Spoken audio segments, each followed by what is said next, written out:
하나님 말씀 보겠습니다. 신명기 2장 13절로 23절입니다. 2장 13절로 23절 한 절씩 교독하시겠습니다. 13절 이제 너희는 일어나 세렛 시내를 건너가라 하시기로 우리가 세렛 시내를 건넜으니 가데스 바네아에서 떠나 세렛 시내를 건너기까지 38년 동안이라. 이때에는 그 시대의 모든 군인들이 여호와께서 그들에게 맹세하신 대로 진영 중에서 다 멸망하였나니 여호와의 손으로 그들을 치사 진영 중에서 멸하신 고로 마침내는 다 멸망되었더라. 모든 군인이 사망하여 백성 중에서 멸망한 후에 여호와께서 내게 말씀하여 이르시되 내가 오늘 모압 변경 아르를 지나리니 암몬 족속에게 가까이 이르거든 그들을 괴롭히지 말고 그들과 다투지 말라. 암몬 족속의 땅은 내가 내게 기업으로 주지 아니하리니 이는 내가 그들을 롯 자손에게 기업으로 주었습니다. 이곳도 르바임의 땅이라 하였나니 전에 르바임이 거기 거주하였으며 암몬 족속은 그들을 삼순밈이라 일컬었으며 그 백성은 아낙 자손과 같이 강하고 많고 키가 컸으나 여호와께서 암몬 족속 앞에서 그들을 멸하셨으므로 암몬 족속이 대신하여 그 땅에 거주하였으니 마치 세일에 거주한 에서 자손 앞에 호리 사람을 멸하심과 같으니 그들이 호리 사람을 쫓아내고 대신하여 오늘까지 거기에 거주하였으며 23절 읽겠습니다. 또 갑돌에서 나온 갑돌 사람이 가사까지 각 촌에 거주하는 아위 사람을 멸하고 그들을 대신하여 거기에 거주하였느니라. 아멘. 네. 자, 우리 13절 한번 보도록 하겠습니다. 읽겠습니다. 시작. 이제 너희는 일어나서 세렛 시내를 건너가라 하시기로 우리가 세렛 시내를 건넜으니. 자, 하나님께서 이스라엘 백성들에게 가나안을 이제 그 향해서 전진하라고 이야기하셨으면서도 또 동시에 이 에돔 또 모압 땅을 이렇게 직행하면은 바로 올라갈 수 있는 가나안 땅을 평화로 우회하라고 이렇게 하시면서 우리가 가나안 땅을 차지하고 나서 우리가 해야 될 일이 평화의 도구이지 우리가 사실은 약탈자가 되어서는 안 되는 것을 이제 가르치고 있습니다. 죄에 대한 심판을 가나안 땅에 단행하시겠지만 하나님께서 궁극적으로 이스라엘을 세우심이 평화의 도구되게 하기 위함임을 또 거듭거듭 훈련시키고 있는 것인데요. 이처럼 그러나 우회하는 것은 눈앞에 가나안이 보이고 또 38년 동안이나 방황을 광야에서 했는데 이제는 방황을 거치고 직진하게 한 데에서 우회하라고 하는 것은 힘 빠지는 것이 틀림없습니다. 그렇지만 하나님이 하시는 일에는요 최선이 들어 있습니다. 오늘 그 최선 중에 또 하나가 보이고 있는데요. 이제 평화의 도구가 되어야 된다는 것을 내면에 끄덕끄덕 각인시키는 것과 더불어 이 우회를 하다 보니까 모압 땅을 거의 다 지날 때에 지도상에 보면 세렛이라는 시내가 있습니다. 그 세렛이라는 시내를 이렇게 건너가게 되는데요. 이것이 중요한 의미가 있습니다. 왜냐고 하면 14절, 15절에 보면 그 의미가 나오고 있습니다. 교독하겠습니다. 가데스 바네아에서 떠나 세렛 시내를 건너기까지 38년 동안이라. 이때에는 그 시대의 모든 군인들이 여호와께서 그들에게 맹세하신 대로 진영 중에 다 멸망되었나니 여호와께서 손으로 그들을 치사 진영 중에서 멸하신 고로 마침내는 다 멸망되었느니라. 지금 이제 에돔의 비협조 또 모압의 비협조 때문에 이제 우회를 쭉 하다 보니까 세렛 시내를 건너야 됐는데요. 이 세렛 시내를 건널 때에 여호와께서 말씀하신 출애굽 1세대 불순종하고 불신앙했던 출애굽 1세대가 이 세렛 시내를 건널 때 다 멸망되었고요. 세렛 시내를 건너고 나서부터는 이제 2세대 여호수아를 갈렙과 여호수아를 제외하고는 다 2세대만 남게 되는 일이 있게 되었습니다. 하나님께서 광야길을 주시고 또 하나님께서 이번은 지금 이제 광야길은 또 아니라고도 할 수 있죠. 물론 이제 광야인 광야지만 38년의 방황과는 다른 이제 전진은 하는데 우회하는 이 길을 허락하신 이유는요. 사실 죄가 끊어지게 하기 위함입니다. 어제도 우리 살펴보았지만 하나님은 아무도 멸망하기를 원치 않아서 심판하지 않습니다. 대신 그에게 고통을 통하여서 죄가 끊어지고 죄를 깨닫고 하나님의 긍휼을 잊기 원하시는데요. 어쨌든 이 우회하는 길을 통하여서 불신앙과 불순종의 죄의 세대가 온전히 심판받고 정결케 되는 일을 하셨던 것입니다. 어쨌든 이 일을 통하여서 이스라엘 백성들은 이제 2세대로 구성되어진 이제 새로운 다음 세대가 그들의 사명을 향해서 이제 나아갈 수 있는 정기를 허락하여 주셨습니다. 자, 2세대에게 이제 처음 세레스니아를 건넌 2세대에게 처음 하신 말씀이 16절부터 이렇게 18절까지 나오는데요. 우리 교독을 하도록 하겠습니다. 모든 군인이 사망하여 백성 중에서 멸망한 후에 여호와께서 내게 말씀하여 이르시되 18 계속 교독합니다. 내가 오늘 모압 변경 아르를 지나리니 암몬 족속에게 가까이 이르거든 그들을 괴롭히지 말고 그들과 다투지도 말라. 암몬 족속의 땅은 내가 내게 기업으로 주지 아니하리니 이는 내가 그것을 롯 자손에게 기업으로 주었음이라. 네. 이제 2세대가 주인공이 되었습니다. 그리고 이제 그 모압 땅이 지나서 이제 암몬 땅 앞을 또 도착하게 되었는데요. 하나님께서 이 2세대에게 이야기하신 것은 암몬 족속 역시 너희에게 기업으로 준 땅이 아니니 그들을 건드리지 말고 그들과 다투지 말라는 명령을 주셨습니다. 1세대에게 주셨던 이제 1세대들이 아직 살아 있을 때도 평화의 원칙에 대해서 에돔, 모압에 훈련하게 하셨는데요. 이제 2세대만 남아있는 이 공동체에도 역시 다시 한번 평화의 원칙을 견지할 것에 대해서 훈련시키고 있는 장면을 보게 됩니다. 하나님의 백성은요, 화평케 하는 자라는 이름을 반드시 들어야 합니다. 피스메이커로 살아야 합니다. 가나안 정복에 대해서 절대적으로 오해하지 않아야 될 것은 우리가 어떤 자기의 이익을 위해서는 또 혹은 자기의 안위를 지키기 위해서는 먼저 선제 공격도 가능하다는 선례를 보여주는 전쟁이 아닙니다. 이전에 무슨 예를 들면 이제 이라크 전쟁을 부시가 일으킬 때도 가나안 땅을 점령 하나님께서 하게 하셨던 것에 빗대어서 그 전쟁을 합리화시키려고 했습니다. 그들은요, 거짓에 기반하여서, 물론 후세인이, 좋은 사람은 아니지만, 예를 들면 핵폭탄을 만들어서 뭘 하려고 한다. 그 전혀 해보니까 그런 일이 없었습니다. 거짓에 기반해서 그 전쟁을 일으키고, 그러면서도 실제 그 전쟁을 일으킨 배후는 석유였습니다. 석유 재벌들의 로비와 석유 재벌들이 거기서 이권을 차지하기 위함이었습니다.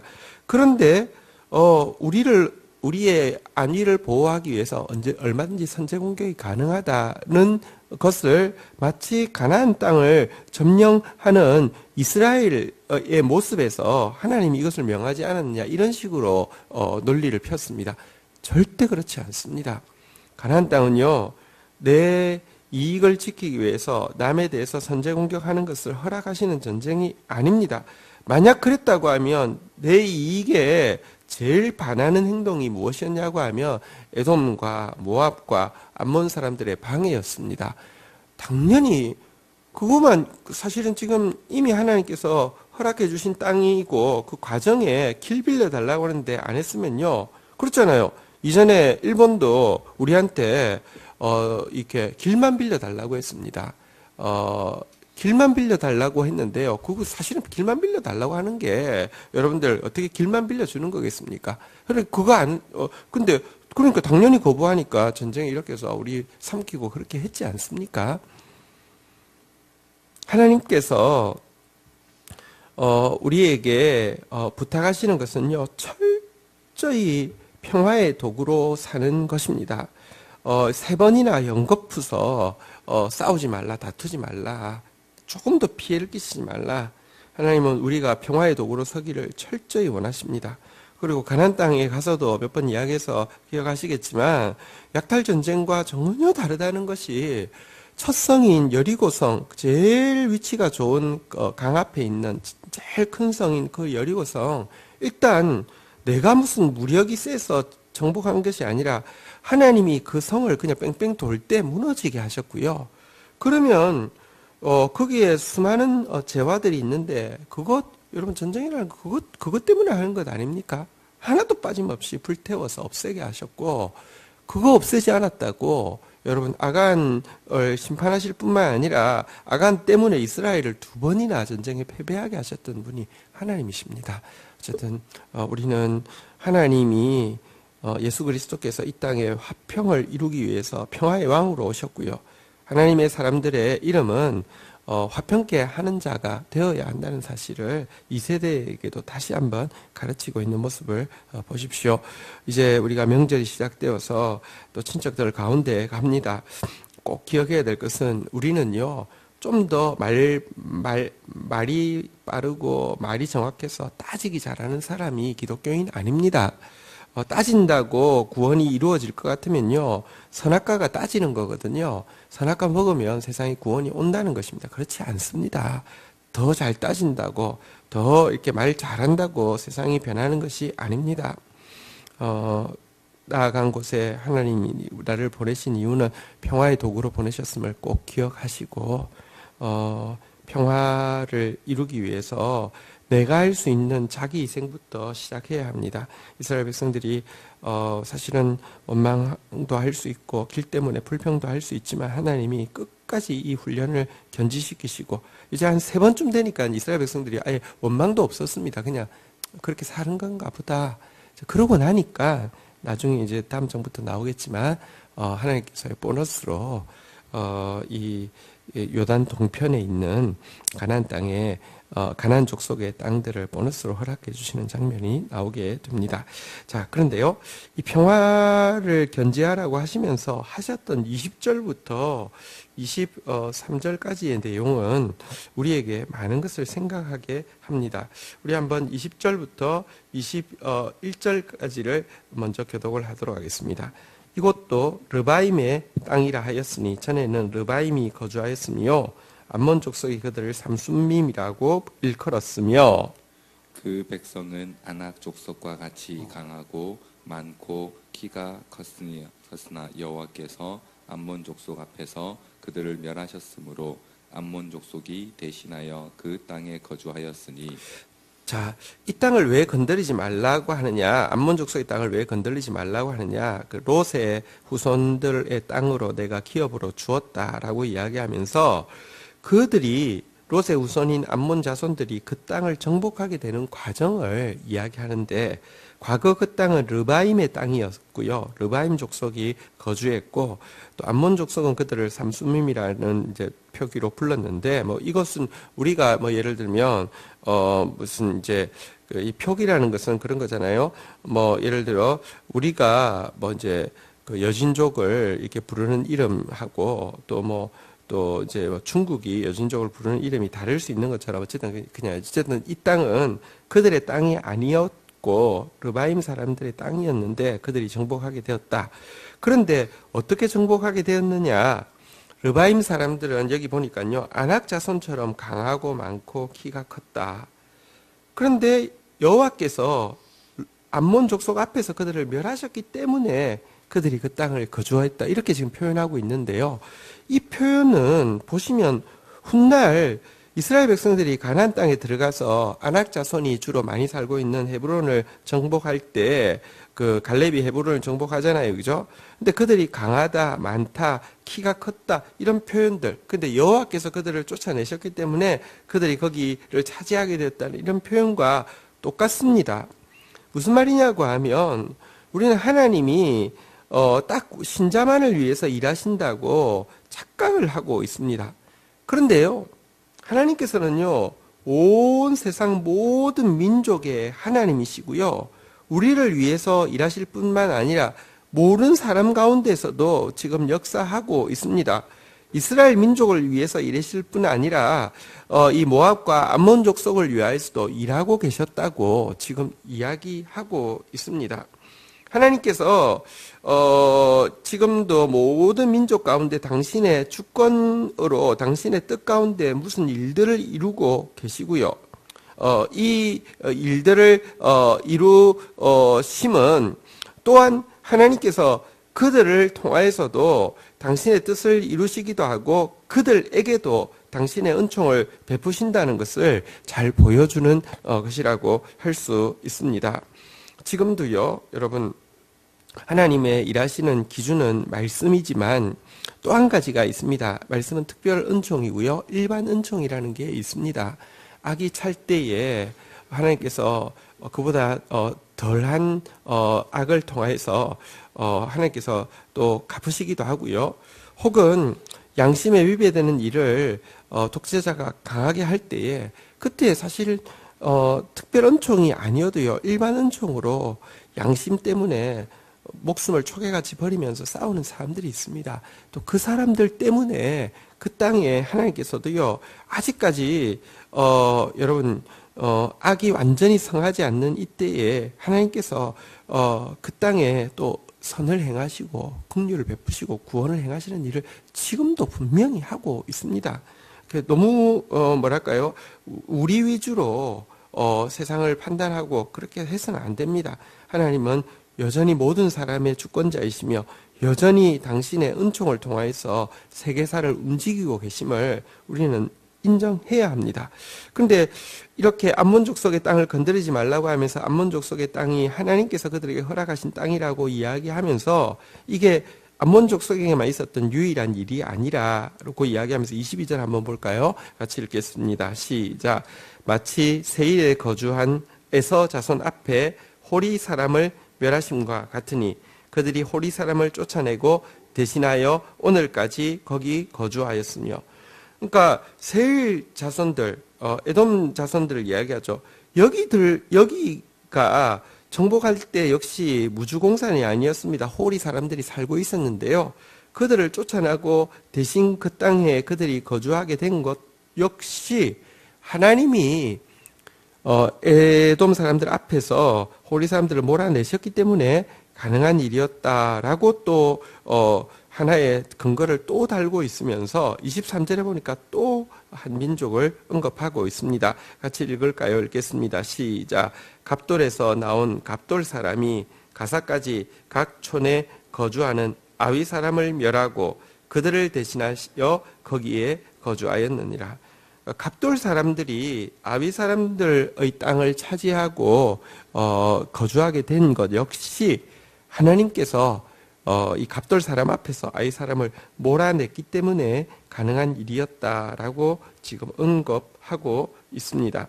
자, 이처럼 하나님께서 온 세계사를 지금도 당신의 기준 가운데서 일반 은총 가운데서도 역사하고 있다는 것을 언급하면서 그러니 너무 너희 위주의 생각으로, 그러니까 나한테 악을 행하며 그게 사탄인 것처럼 몰아가는 신자들이 참 많습니다. 그렇지 않습니다. 모든 사람들 가운데 일하고 있는 하나님을 중심해야 되지, 내가 하나님 믿는 내가 중심으로 서는 이런 뭐랄까요?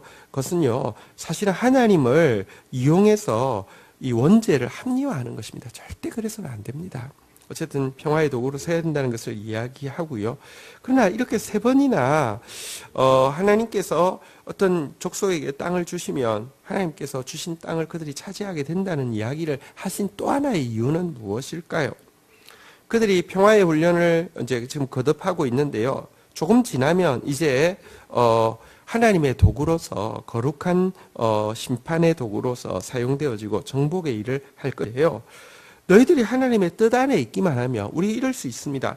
전투력이라는 것은 자꾸 훈련을 하면서 쌓여야지 전투력이 쌓이는데 이제는 완전히 이제 암몬 지날 때는요 아예 전투하고자 하는 의지조차 없어졌습니다. 왜냐하면 평화해야 되니까. 자, 그런데 이러다가는 진짜 전투할 수 있을까? 아니요. 하나님 앞에서 하나님의 뜻에 합하게 되어 있으면 하나님이 그 땅을 가나안 땅을 주시기로 결정하셨으면 당연히 받게 된다는 믿음을 가지게 함도 지금 오늘 이렇게 자세히 하나님께서 그 땅을 하나님께서 그 땅에 있는 족속들을 몰아내시고 차지하게 하셨다는 것을 3번 반복하신 이유가 또 중요한 이유가 된다는 것입니다. 내가 하면 하나님의 이름으로 해도 내 일입니다. 그 일에는요 반드시 부작용이 따르고요. 여러분 내가 하나님 바보입니까? 내가 해놓고 하나님께 영광 돌린다고 하면 하나님께서 기뻐하실까요? 그렇지 않습니다. 그리고 그 사람은요 반드시 하나님께 영광 돌린다 해놓고는요 정말로 자기 시대에 자기가 다 까먹을 뿐만 아니라 도리어 하나님께 수치를 끼칠 뿐입니다. 우리는 어떻게든지 하나님의 방법으로만 해야 합니다. 평화의 방법으로 해야 하고요.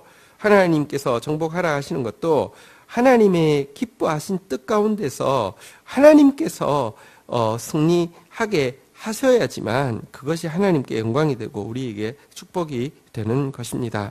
그리고 지금 여기 암몬, 에돔, 갑돌과 그 전에 지배자였던 르바임, 호르 또 아위 사람을 비교할 때 보면 후자가 다 강했던 것을 이야기하고 있습니다.